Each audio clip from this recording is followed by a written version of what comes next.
Hey, buddy, what's going on? Welcome to another episode of Personal Mastery Training.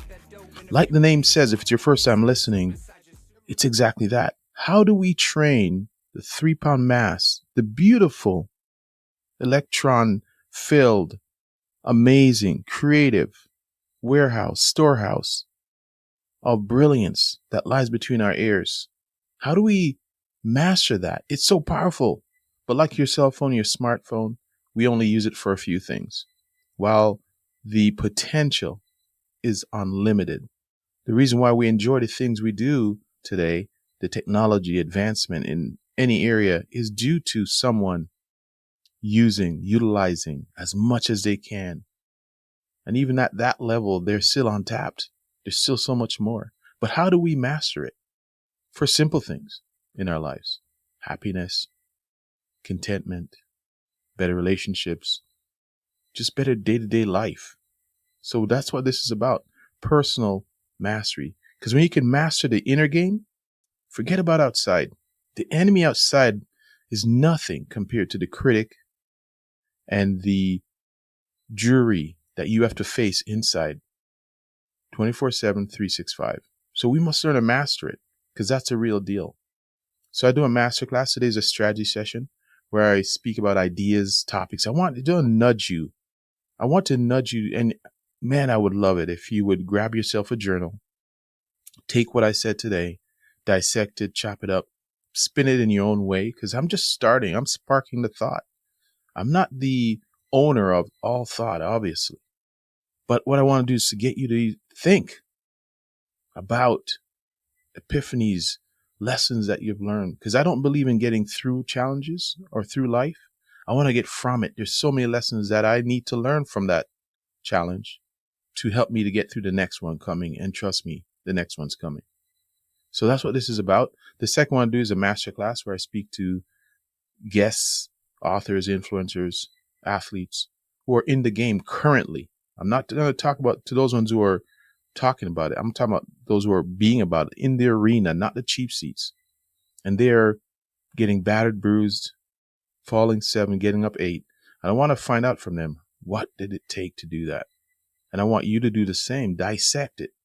There's lessons that you can use in your journey. So do that. That's what this is about. 2 episodes, strategy, and a masterclass. Now, today's a strategy session. Here's what I want to talk about today. Who is stealing your joy? Why is being joyful so elusive? So elusive for many of us. So here's what I want to talk about today. I want to go right to the definition of joy. Joy, dictionary.com. The emotion of great delight or happiness caused by something exceptionally good or satisfying. Keen pleasure, elation. Second one, a cause of keen pleasure, delight, something or someone greatly valued, appreciated. The third, the expression or display of glad feeling, festive gaiety. Fourth, a state of happiness or felicity. So when you think about all those definitions of joy, why don't we feel that often? Why is it so elusive for us? Why do so many people suffer, starving for any kind of joy in their life? They can have money, they can have riches, they can have beauty, they can have whatever it is you call success, cars in the driveway, big home, but they're still missing joy. Have you ever noticed that, for instance, some people in affluent communities, countries, aren't even as happy looking as those that are in war-torn countries, poor countries, quote unquote, third world countries? They sometimes seem happier with less. Why is it so elusive? So I'm going to go back to Aesop's fables. Some of you may be old enough to remember Aesop's fables. They're not as popular, but there are life lessons in these fables. And one that comes to my mind instantly when I think about joy and the thief of joy is about a dog and his bone. The dog found a bone the butcher threw out, and the dog grabbed the bone and he started to head back to his yard to go and enjoy this bone. Happy as a lark. He's got the bone in his mouth. He's going along. and he passes over a bridge. And as he's passing over the bridge, he notices in the still waters below, he sees another dog. And that dog had another bone that looks like his bone, but it seemed a little bigger. So the dog stops. He starts staring at this dog down below him, and he starts to bark. He starts to go after this bone because it looks bigger than his. And the bone in his mouth fell out and it fell in this water. All of a sudden, he jumps in the water, attempting to get his bone back. Next thing you know, he lost his bone and he had to struggle and swim to the edge of the water. And then he looked back, he noticed he lost his bone. What he was looking at was his own reflection in this water. And he thought, in comparison, this dog looked like he was having it all. And he wanted that bone instead. But he ended up losing his own and almost losing his life. So you can see the lesson here. Those Aesop's fables were brilliant. The lesson here is this idea that comparison is stealing our joy. And we've heard this before. Comparison is this thief of our joy. It steals enjoyment, the fulfillment of something you just achieved that you wanted to achieve so badly. Maybe your degree, maybe the first place win, maybe even just competing, standing on that stage, meeting somebody, living the life you want to live, affluence, the new desire, the goal. You've met the goal, you've done it, you've climbed the mountain, you've gone through the battle, the challenges, and here you are right now. And it doesn't last long. Next thing you know, someone else is doing it better. Someone else is having more accolades. Someone else has the light shone on them, and now your light is dimmed. And now we start to compare. We failed to stop and think that what we have, we've been yearning, we've been striving for it, and now we have it. But it's fleeting. It's fleeting. We start to compare. We start to look at, and in today's world, we know it's difficult. It's social media world today. We start to look at the commercial of people's movies. What we're seeing, and we all know with movies, how many times have you been in scenarios where you have seen a movie, the commercial for it? That commercial was brilliant, absolutely brilliant. Convince you had to go and see this movie. And then you get there and it's 90 minutes to 2 hours of complete trash. Complete trash. What you realize is that you saw the best parts of the movie in those 30-second commercials. That's people's lives. Because we got to remember, when they're busy on their vacation, taking the perfect shot, perfect lighting, and then rechecking again to make sure they got enough likes, they're taken away from the joy they could be feeling on that vacation with that partner, in that environment. Because we have to remember, every time someone who's addicted to posting, when they do, I remember being in an airplane and I saw a lady as we're about to take off. She takes a picture of herself in the airplane, and she took about 20 or 30 of these pics, and she'd come look at them. She'd check it, look for the right one out of those 30. Finally, she posts the one she wanted. And then she went back to look at the other 29 and looked back at the post, see how many likes it got. Didn't get anything yet. So she went back to look at it, and back and forth and back and forth before we took off. And I'm thinking, wow, what a lot of work. Those followers who liked it think, wow, what a high flyer. She's in the airplane. She's killing it, crushing it. Oh man, the entire flight must be just this jacked up experience that she's having. Meanwhile, when she turned the phone off and she went to sleep just like everybody else. So when we start to get on there, human beings are driven to this comparison. We're driven to think about what we don't have and compare ourselves to others. So what we want to do is to start to monitor, start to catch ourselves. I do it. We all do it. I recently consulted with one of my elite athletes who's crushing the game, top of the game. And this person finds themselves also being caught up by looking at others. Even although they're at the top, the top of the game, and they're still comparing.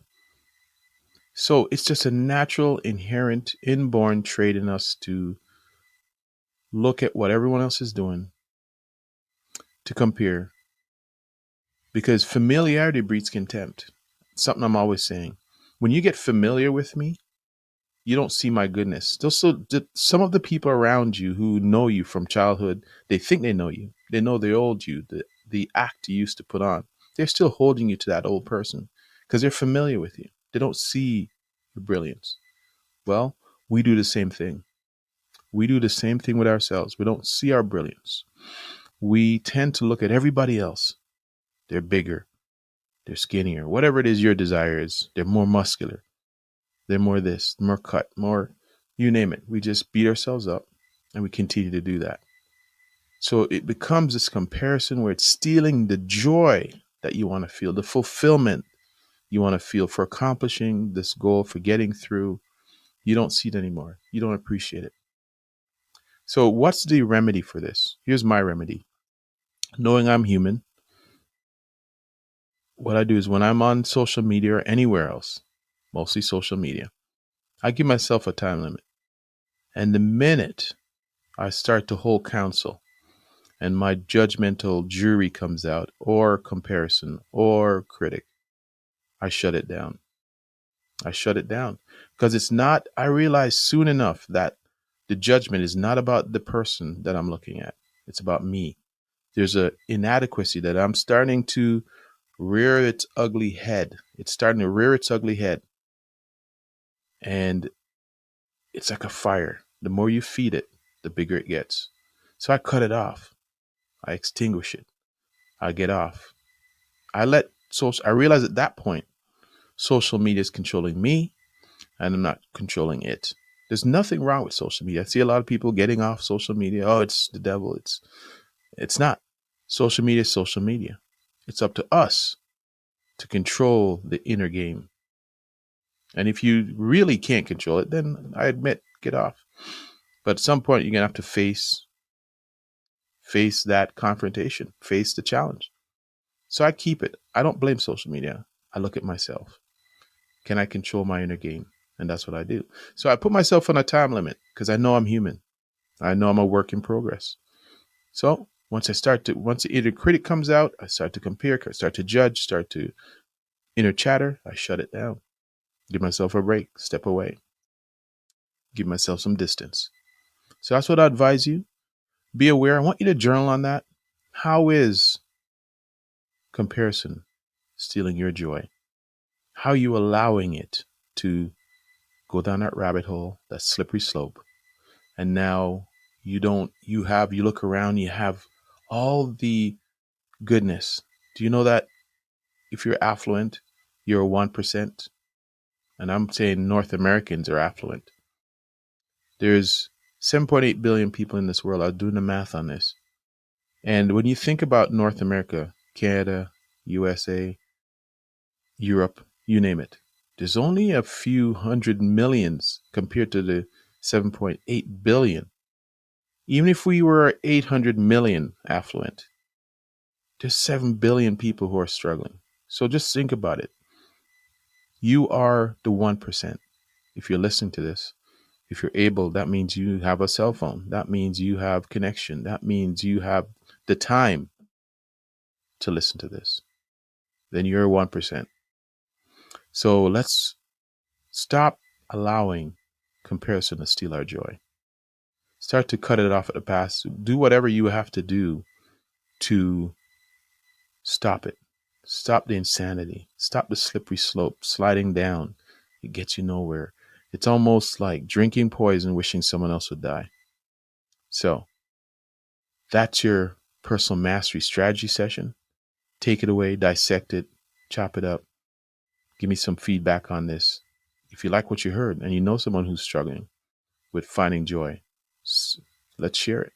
Let's build this community of people who believe in mastering the inner game. Because that's why I do this. Because I want to, at the end of my day, I want to have said, I mastered me. So, all right, everybody, that is it. Strategy session over. Like, subscribe, share. You know why I do this, because I want you to be relentless about your pursuit for mastery of self. All right, until next time. Let's connect. If I can help you in any way, I'm always developing more strategies, more tools, resources to help you to win. So let me know I can help. All right. Peace and love.